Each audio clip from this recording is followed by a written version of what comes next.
প্রেম মানে না জাতি, কুল বা কোনো বাধা, এমনই এক প্রেমের ইতিহাস সৃষ্টি করলেন চীনা যুবক ও বাংলাদেশি তরুণী। বাংলাদেশি প্রেমিকাকে বিয়ে করতে চীন থেকে বাংলাদেশে এসেছেন ইয়ং সংসং।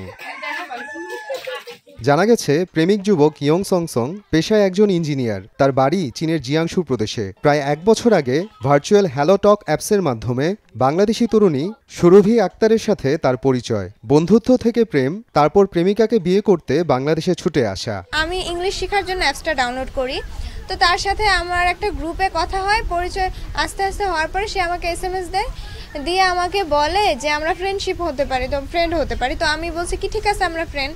তো আমাদের কথা অনেক দিন চলে, 1 বছর হয়ে যায়। তারপরেও আমাকে প্রস্তাব দেয়, সরাসরি প্রস্তাব দেয় কি বিয়ের প্রস্তাব দেয়। তো আমি বলছি কি তোমার যদি আমাকে বিয়ে করতে হয় তাহলে আমার ধর্ম গ্রহণ করতে হবে। আমি জানি না তুমি কোন ধর্মের, কিন্তু বেধর্মী তুমি। আমার ধর্ম মুসলিম ধর্ম গ্রহণ করতে হবে, কারণ আমি মুসলমান। তো বলতেছে কি যে ঠিক আছে, আমি মুসলিম ধর্ম গ্রহণ করব, আমি বাংলাদেশে আসব। তারপরে সে 4 তারিখে বাংলাদেশে আসে। আমি ভাবতেও পারিনি যে সে বাংলাদেশে আসবে। 我对孟加拉国的了解是通过网络了解的，然后对这边很好奇，然后对文化。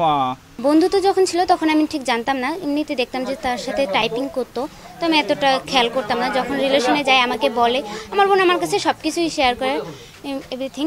তো সে আমাকে বলছিল, তো আমি বলছি যে ভালো, সে যদি আসে তাহলে আরও ভালো। তো আমিও কখনো বিশ্বাস করিনি যে সে আসবে বাংলাদেশে। ঘটনাটি ঘটেছে দিনাজপুরের বিরল উপজেলার 10 নং রানীপুকুর ইউনিয়ন পরিষদের কাজীপাড়া শিমুলতলা গ্রামে। খবরটি ছড়িয়ে পড়তেই চীনা যুবককে দেখতে সুরভির বাড়িতে ভিড় করছেন উৎসুক জনতা। আগে থেকেই সম্পর্ক ছিল, 1 বছর আগে থেকেই। তারপরে এরকম সম্পর্ক করতে করতে 4 তারিখে না কয় তারিখে আসছে, 4 তারিখে আসছে বাংলাদেশে। আসে 5 তারিখে বিয়ে হইলো। বিয়ে হওয়ার পরে তখন তো নাতি জামাই কালকে আসলো, বেশ ভালোই তো বিয়ে হয়েছে। এখন গ্রামের বাড়িতে নিয়ে আসছে। আমি এখন 10 জনও দেখতেছে, সবারই পক্ষে ভালো, আমাদেরও ভালো।